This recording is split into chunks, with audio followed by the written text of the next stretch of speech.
Now we're going to prepare the two top, the halves of the top plates for gluing together. And we're going to joint them for gluing using what's called a shooting board. And what we've got here is a series of pieces of plywood made up such that the two pieces of spruce are together in their book-matched orientation, with the edges overhanging a bit here. We've got a piece of plywood in the bottom, another piece of plywood as support on top of that, set back about 2.5 inches. Then the two pieces of spruce, and then another piece of plywood on top of that to clamp it all together. And what happens is the plane runs along this piece of plywood and takes a thin strip off the edges of both those. And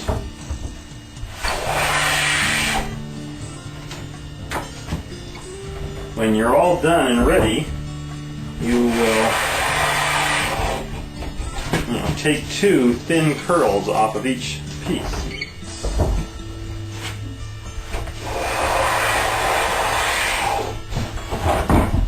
Now if you have a nice straight edge, I've got a 2-foot straight edge ruler here. I can kind of lay that along there and see how I'm doing. It looks pretty good. Common problem is that you tend to push harder at the ends than you do in the center, and you get kind of a bow to it. That looks pretty good. And then what you do to tell afterwards, you pull the clamps off, take the pieces, fold them together, put them together carefully, and hold them up to a bright light to see if you can see any light through the seam at any point. Now I can see that I still have a bit of work to do here, because although the bottom looks good and the middle looks good, there's still a bit of gap at the top. So I've been pressing a little bit too hard there on the follow through. So I'll just do a couple more runs of that and fix that up. Next on the agenda, we're going to glue the soundboard halves together. Now what we're going to do here is I've made up a big piece of plywood, and down the center of it I have run packing tape. This happens to be red, but you can use clear packing tape. Anything to make it non-stick, so you don't want to glue this like this. And there's a piece of wood along this side to act as a support. Now what you do is you take your soundboard you're going to glue together, put one edge against that piece of wood, we're going to put glue on it, then this goes on like this. We're going to take some scrap blocks of wood and put them as close as possible to the edge, or close to the edge without actually touching, and clamp those in place. And then I have very small little wooden wedges I've made, which I then, once those are clamped in place, I drive in between the edge of the block of wood and the soundboard, and it pushes the gap together. So, let's go through that. Okay, I've positioned these blocks and I've clamped them down. Now we're ready to put some glue on. Using yellow glue, you don't want this seam to ever come apart.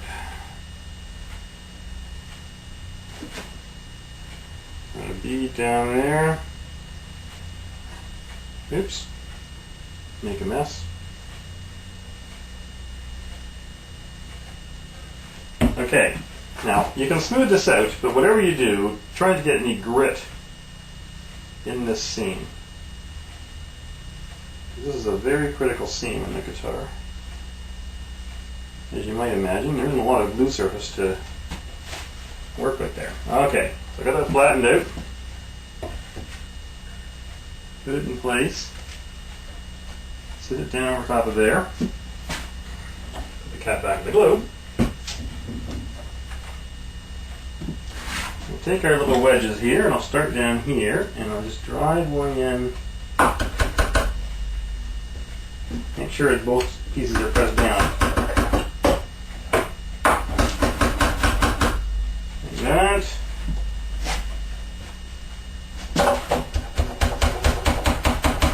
One there. And one from this direction.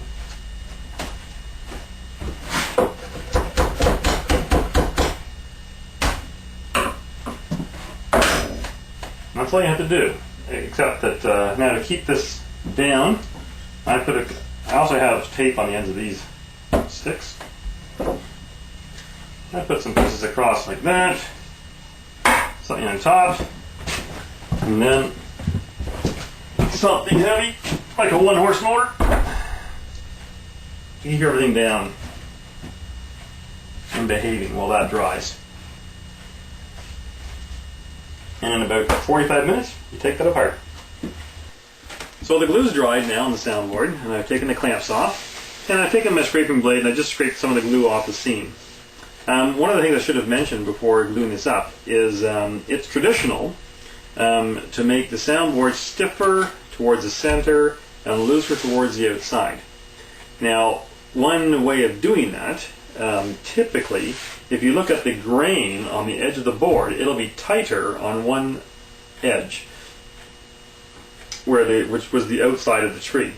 And it's traditional to put the tight edges together and the looser edges to the outside, because normally a tight grain means stiffer wood. Not always the case, but equipped with a little flexing of the wood can tell you that. And that was the case with this one. So I have a tighter grain towards the center.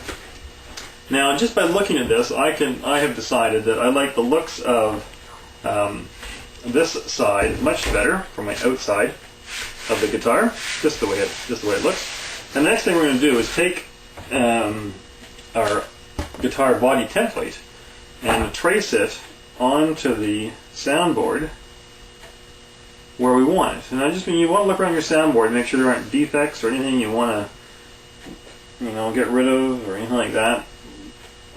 If you had problems getting a tight seam at either the two ends, you want to avoid those gaps or anything like that. But just line up and trace that on there.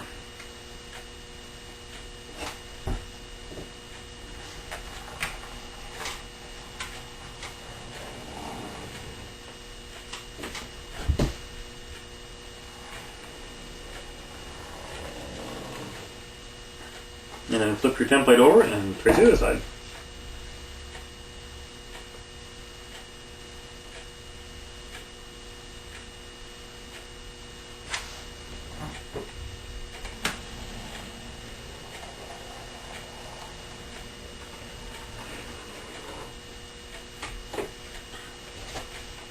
Let's cut that out in the bandsaw, about a ½ inch out from the line, and I've clamped it onto my work table here.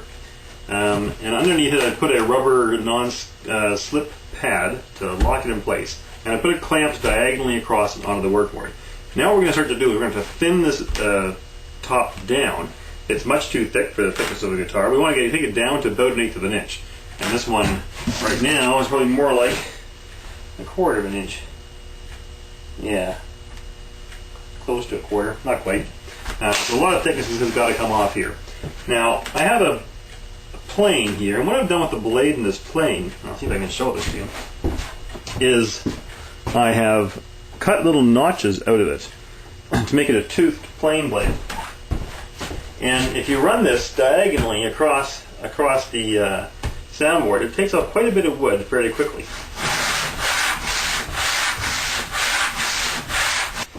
So I've been working on that probably for about 20 minutes now. Working on both sides, going back and forth at right angles until I have it down. I haven't changed my opinion as to which side I want out.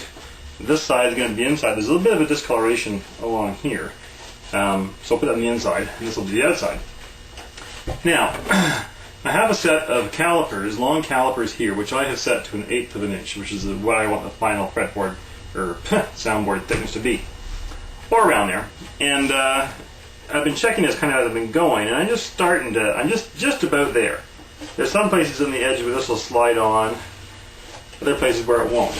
But we still have some material to remove through sanding, so I've stopped there with the tooth cleaning, and I'm just going to switch to 80 grit sandpaper on a block, and we'll get both sides sanded up with 80, and then check the thickness again all over the soundboard to make sure there aren't any humps or dips or anything in there before we proceed any further.